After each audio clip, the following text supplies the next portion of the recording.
માત્ર એક જ સિઝનનું કામ છે અને એમાં કોઈ પણ જાતની સ્કિલની જરૂરત નથી, એટલે કે આવડતની જરૂરત નથી.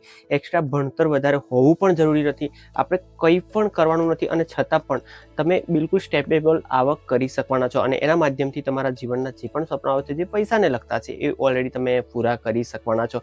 સમથિંગ 1-1.5 મહિનાના સાહસ પછી તમે જે પણ ઈચ્છાઓ રાખી છે એક પૈસા બાબતે, તમારે કોઈ નવું મકાન બનાવવું, તો આ જગ્યાએ હું તમને જે પણ બિઝનેસ આઈડિયા કે જે પણ ગૃહ ઉદ્યોગ આઈડિયા સજેસ્ટ કરવાનો છું, એમાં કેટલી તમે આવક કરી શકો, કેટલા સ્ટેબેબલ થઈ શકો ઇન્કમના માધ્યમથી, એ ઓલરેડી હું તમને ચોક્કસ આંકડો ના આપી શકું, કારણ કે ક્યાંક ને ક્યાંક જે પણ યુટ્યુબના જે પણ રૂલ્સ અને રેગ્યુલેશન છે, એ ક્યાંક ને ક્યાંક મને પ્રોબ્લેમ થાય એના કારણે.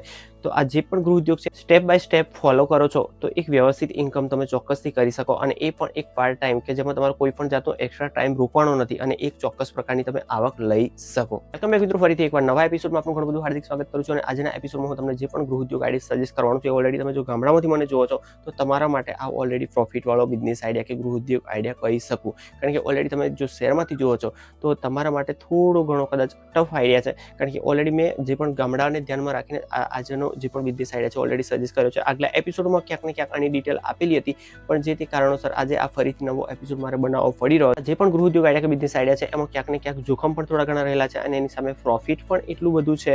તો ઓલરેડી હું તમને જોખમની વાત કરું તો સમથિંગ તમારે જો ₹1,00,000 કદાચ કમાવો છે તો મિનિમમ તમારે 30,000 થી 35,000 રૂપિયાનું રોકાણ કરવું પડે, પણ એ પણ સમથિંગ 1.5 થી 2 મહિના માટે. અને ઓલરેડી હું વાત કરી રહ્યો છું ઈંટના ભઠ્ઠાની. ઓલરેડી તમને ખ્યાલ આવી જ ગયો હશે કે જેમાં તમે જો ચીમની ભઠ્ઠો કરો છો, કાચી ઈંટો જો થોડી પ્રોફેશનલ રીતે પકાવવા માંગો છો તમે વ્યવસ્થિત, તો એમાં કાચી અને પાકી બંને ક્વોલિટીનો ઉપયોગ થતો હોય છે કે જે તમારે થોડી વેચાતી માર્કેટમાંથી લાવવી પડતી હોય છે. તો સિમ્પલી એમાં થોડું રોકાણ વધારે થઈ જતું હોય છે. અને લોકલ લેવલે જો પકાવવા માંગો છો અને એમાં જો તમારા ખેતરના શેડા પર જે પણ વૃક્ષો આવેલા છે એનો જો ઉપયોગ કરો છો તો એ થોડો ખર્ચો ઓછો અને સરળ થઈ જતો હોય છે, કે જેમાં તમારો ક્વોલિટીનો ઉપયોગ નથી લેવાનો હોતો. ધંધાકીય ક્ષેત્રે જોવા જઈએ યા તો જરૂરિયાત ક્ષેત્રે જોવા જઈએ તો આ જે ઈંટની એટલી બધી જરૂરિયાત છે કે તમને એના માટે મારે કંઈ અલગથી કોઈ પણ ઉદાહરણ આપવાની જરૂરિયાત નથી, કારણ કે તમને ઓલરેડી ખ્યાલ જ હશે કે તમારી આજુબાજુ ઈંટની લોકોને કેટલી બધી જરૂરિયાત હોય છે.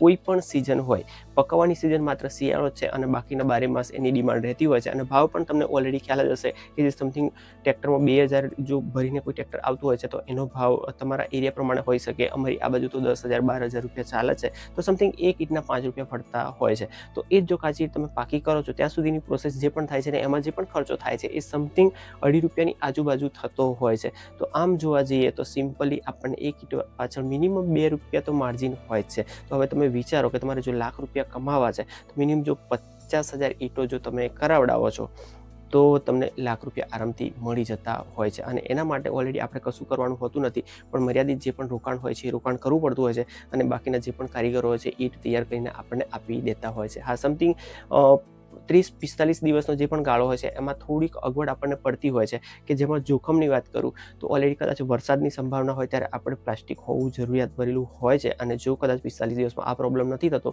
તો સિમ્પલી તમને કોઈ પણ જાતની એક્સ્ટ્રા અગવડ નથી પડતી, પણ મેન જોખમ તો વરસાદનું જ હોઈ શકે છે. માર્કેટમાં આ વસ્તુની ડિમાન્ડ કે જરૂરિયાતની તો મારે તમને કોઈ વાત કરવાની જરૂર જ નથી, કારણ કે તમારી આજુબાજુ આ ડિમાન્ડ તો ઓલરેડી 12 માસ રહેતી જ હોય છે.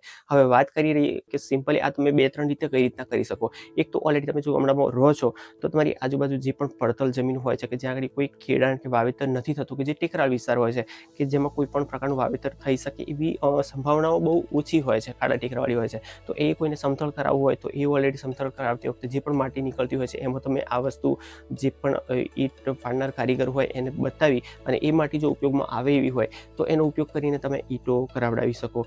યા તો પછી તમારું પ્રાઇવેટ ખેતર છે કે જેમાં પણ તમે આવી રીતના કરી શકો, કોઈની જોડે પાર્ટનરશિપ પણ કરી શકો, યા તો પછી કોઈની જોડે ગીરું ખેતર લઈ અને એની એવી રીતના ડિસ્કસ કરી, એની સાથે એવી વાત કરી અને એક કરાર આધારિત આ વસ્તુ તમે તૈયાર કરી શકો. આમની સંભાવનાઓ ઘણી બધી ઓછી હોય છે સિવાય કે વરસાદ, કારણ કે બીજો કોઈ ધંધો જ્યારે આપણે સ્ટાર્ટઅપ કરતા હોઈએ છીએ ત્યારે માર્કેટમાં સેલિંગ કરવાનું હોય છે, માર્કેટિંગ કરવાનું હોય છે, ઘણી બધી પ્રોસેસ હોય છે અને પછી જઈને આપણે સક્સેસફુલ થતા હોઈએ છીએ. જ્યારે આ ધંધામાં કોઈ પણ જાતની આવડતની જરૂરત નથી, માત્ર ને માત્ર થોડું ઘણું તમારે રોકાણ કરવાનું હોય છે, કે સિમ્પલી શરૂઆતમાં 30 થી 35% કરવાનું હોય છે અને પછી જો સેલિંગ થઈ જ જાય છે તો એના પછીની જે પણ મૂડી આવતી હોય છે એના આધારે તમે બીજો ધંધો આગળ કરી શકો. ના ટાઈમે જો તમે ફૂલ પ્રોફિટેબલ ધંધાની શોધમાં છો તો આ એક ધંધો એવો છે, આ એક બિઝનેસ આઈડિયા એવો છે કે જેમાં કોઈ પણ જાતનું એક્સ્ટ્રા તમારે કંઈ શીખવાની જરૂરત નથી. માત્ર ને માત્ર જો થોડી ઘણી મૂડી કે પૈસાની જો તમારાથી વ્યવસ્થા થઈ શકે એમ હોય અને એ પણ ગામડા લેવલે જો મેં તમને કીધું એવી રીતના કોઈ જગ્યાથી જમીન આપણને મળી શકે એવી હોય, યા તો તમારી પ્રાઇવેટ લેવલની હોય કે જે સરખી કરાવવાનો વિચારતા હોય તમે કે ભવિષ્યમાં જમીન સરખી કરાવવાની છે, તો ત્યાં આગળ તમે આ વસ્તુ કરી શકો કે જેના આધારે તમારી જમીન સરખી કરવાનો જે પણ ખર્ચો થાય છે એની સામે તમારે વધારે ઇન્કમ ત્યાંથી થઈ શકે એવી સંભાવનાઓ ઘણી બધી વધી જતી હોય છે એક ઈંટના માધ્યમથી. બાકી ટૂંકમાં મિત્રો આ બિઝનેસ આઈડિયા કે આ ગૃહોદ્યોગ આઈડિયા એવો છે કે જેમાં આપણે ખોટ જવાની જે પણ શક્યતાઓ છે ઘણી બધી ઓછી ક્યાંક ને ક્યાંક જણાઈ આવે છે. બાકી તો આજે કરીએ એપિસોડનો એન્ડ, અને હા મિત્રો, જો એપિસોડ યોગ્ય લાગ્યો તો એક લાઇક જરૂરથી કરીને જજો. બાકી મળું આવતીકાલે એક નવા જ બિઝનેસ આઈડિયા સાથે, નવા જ ગૃહોદ્યોગ આઈડિયા સાથે. ત્યાં સુધી આપણે મિત્રો મુકેશભાઈ રજા આપું. જય હિન્દ, જય ભારત.